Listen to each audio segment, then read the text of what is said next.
So hello বন্ধুরা, আজ আমি আপনাদের সামনে হরিদ্বার ও ঋষিকেশ ভ্রমণের যাবতীয় তথ্য নিয়ে উপস্থিত হয়েছি।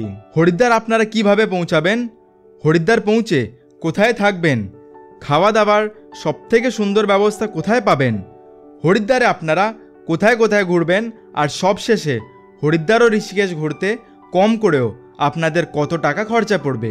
মাত্র ৩,০০০ টাকায় কলকাতা থেকে হরিদ্বার ও ঋষিকেশ ঘুরে আবার কলকাতা ফিরতে পারেন। তাহলে চলুন এত কম খরচায় এই ট্যুরটা কিভাবে সম্পন্ন করা যায় তা জানা যাক। লাগেজ গুটিয়ে সময় মতো চলে আসুন হাওড়া স্টেশনে। প্রত্যেক দিন রাত ৮টা ২৫-এ হাওড়া থেকে ছেড়ে যোগনগরে ঋষিকেশের উদ্দেশ্যে রওনা দেয় ট্রেন নাম্বার 13009 দুন এক্সপ্রেস। উঠে পড়ুন ট্রেনে। পরের দিন ভোর ৪টে ১৩-র মধ্যে পৌঁছে যাবেন হরিদ্বার স্টেশনে ফ্রেশ হয়ে অটো বা টোটো ধরে চলে আসুন হোটেলে। হরিদ্বারের বাজেট হোটেলের ভিডিও আপনি আমার আই বাটন ও ডেসক্রিপশনে পেয়ে যাবেন।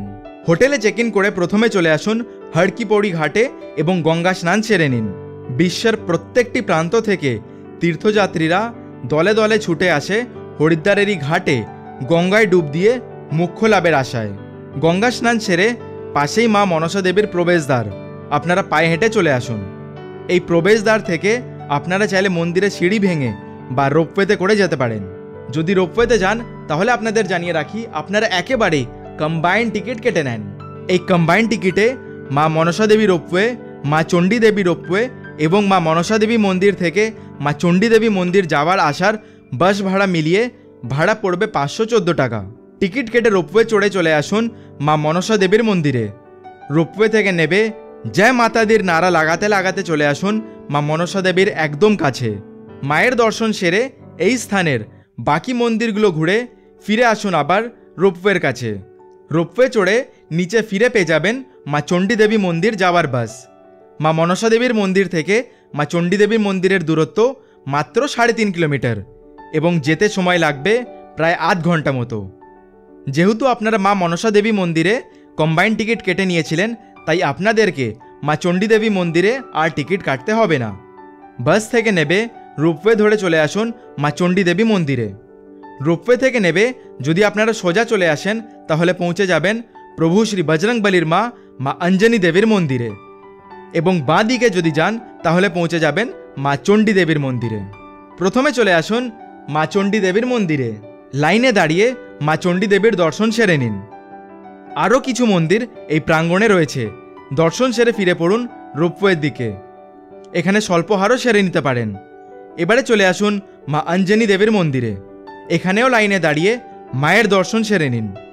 দর্শন সেরে রোপওয়ে ধরে নিচে ফিরে আসুন। বাস আপনাদের জন্য অপেক্ষা করবে। বাস ধরে ফিরে আসুন মা মনসা দেবীর মন্দিরের সামনে। ফিরতে ফিরতে আপনাদের প্রায় 2টো বেজে যাবে। চলে আসুন দাদা বৌদির হোটেলে লাঞ্চ করতে। লাঞ্চ সেরে ফিরে আসুন হোটেলে। একটু রেস্ট করে বিকেল চলে আসুন হর কি পৌড়ি ঘাটে গঙ্গা আরতি দেখার জন্যে। আমি আপনাদের সাজেস্ট করব ঘাটে একটু তাড়াতাড়ি আসার জন্যে। এতে আপনারা আরতি দেখার জন্যে মনের মতন জায়গা পেয়ে যাবেন। আরতি দেখে পরের দিনের লোকাল ট্যুরিস্ট স্পটগুলো ঘুরে দেখার জন্যে বাসের টিকিট কেটে নিন। বাসে ভাড়া পড়বে মাত্র ২৫০ টাকা। আপনি চাইলে প্রাইভেট কারেও ঘুরতে পারেন, তাতে ছোট গাড়িতে ভাড়া পড়বে ৪,০০০ টাকা। বাসের টিকিট বুক করে আজকের সন্ধ্যেতে মার্কেটিং সেরে নিন। ডিনার সেরে হোটেলে ফিরে আসুন। পরের দিন সকালবেলায় হোটেল থেকে চেক আউট করে রিসেপশনে লাগেজ রেখে সকাল ৮টার মধ্যে পৌঁছে যান লোকাল বাস ট্যুর করার জন্যে। বাস সবথেকে প্রথমে আপনাদেরকে নিয়ে যাবে মা আনন্দময়ী আশ্রমে। দর্শন সেরে নিয়ে যাবে মা সতী জন্মস্থান মন্দিরে। এখানে আপনারা শ্রী দক্ষেশ্বর মহাদেব মন্দির, ইচ্ছাপ্রদ হনুমান মন্দির এবং শ্রী রাধা রাসবিহারী মন্দিরের দর্শন একসাথে করে নিতে পারবেন। এরপর বাস আপনাদেরকে নিয়ে বেরিয়ে পড়বে ঋষিকেশের দিকে। ঋষিকেশ পৌঁছে রামঝুলার কিছুটা আগে বাস আপনাদেরকে নামিয়ে দেবে। এখান থেকে পায়ে হেঁটে চলে আসুন রামঝুলা দেখতে। রামঝুলা পায়ে হেঁটে পার করে চলে আসুন স্বর্গ আশ্রম এবং রামেশ্বর মন্দিরে দর্শন করতে। চাইলে এখানে লাঞ্চও সেরে নিতে পারেন। এখানে আপনারা চটিওয়ালার ফেমাস রেস্টুরেন্টও পেয়ে যাবেন। একটু পরে পায়ে হেঁটে চলে আসুন গীতা ভবনে। একটু এগোতেই পাবেন পরমার্থ নিকেতন এবং পরমার্থ নিকেতনের ঠিক সামনে পাবেন শিব ঠাকুরের একটি খুবই বড় এবং সুন্দর মূর্তি। ঋষিকেশের সন্ধে আরতি আপনি এই স্থানেই দেখতে পাবেন। সন্ধে আরতি দেখার জন্যে আপনাদেরকে আলাদা করে ঋষিকেশে আসতে হবে, কারণ বাস সন্ধে পর্যন্ত আপনাদের অপেক্ষা করবে না। পায়ে হেঁটে সোজা চলে আসুন জানকী ব্রিজে। জানকী ব্রিজের সামনেই পাবেন ঋষি কশ্যপ ঘাট এবং বানপ্রস্থ ঘাট। দর্শন সেরে ফিরে আসুন রামঝুলার কাছে। এখান থেকে চাইলে লক্ষণঝুলা এবং 13তলা মন্দিরও দেখতে যেতে পারেন, তবে এটা সময় সাপেক্ষ। বাস এতক্ষণ অপেক্ষা করবে না। তাহলে ফিরে আসুন বাসে। এরপর বাস আপনাদেরকে ফিরিয়ে আনবে হরিদ্বারে এবং নিয়ে যাবে আজকের লাস্ট স্পট মা বৈষ্ণব দেবী মন্দিরে। মন্দিরে দর্শন করার পর বাস আপনাদেরকে যেখান থেকে পিক করেছিল আবার সেখানেই ড্রপ করে দেবে। আপনি চাইলে আজকে আবার হর কি পৌড়ি ঘাটে এসে গঙ্গা আরতি দেখতে পারেন। তারপর মার্কেটিং এবং ডিনার সেরে ফিরে আসুন হরিদ্বার স্টেশনে। আজ রাত 10:18 দুন এক্সপ্রেস ধরে হাওড়া ফিরে আসুন। এবারে জানা যাক আপনারা 3000 টাকায় এই ট্যুরটা কিভাবে সম্পন্ন করবেন।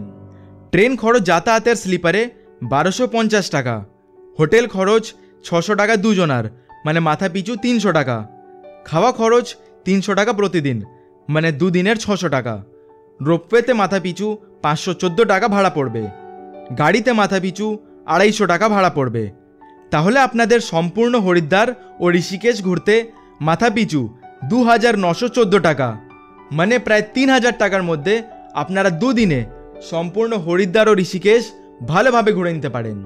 আশা করছি আপনাদের হরিদ্বার ও ঋষিকেশ ঘোরার একটা বাজেট ট্যুর প্ল্যান আমি দিতে পেরেছি। ভিডিওটি দেখার পর যদি আপনাদের মনে কোনো প্রশ্ন জাগে তাহলে আমাকে কমেন্ট করে অবশ্যই জানাবেন। ভিডিওটা যদি ভালো লাগে তাহলে প্লিজ লাইক করে একটা সুন্দর কমেন্ট করে আপনাদের ভালোবাসা জানাবেন। এবং যারা আমার চ্যানেলকে এখনও সাবস্ক্রাইব করেননি তাদের কাছে অনুরোধ, আমার চ্যানেলটিকে অবশ্যই সাবস্ক্রাইব করবেন। ধন্যবাদ, ভালো থাকবেন।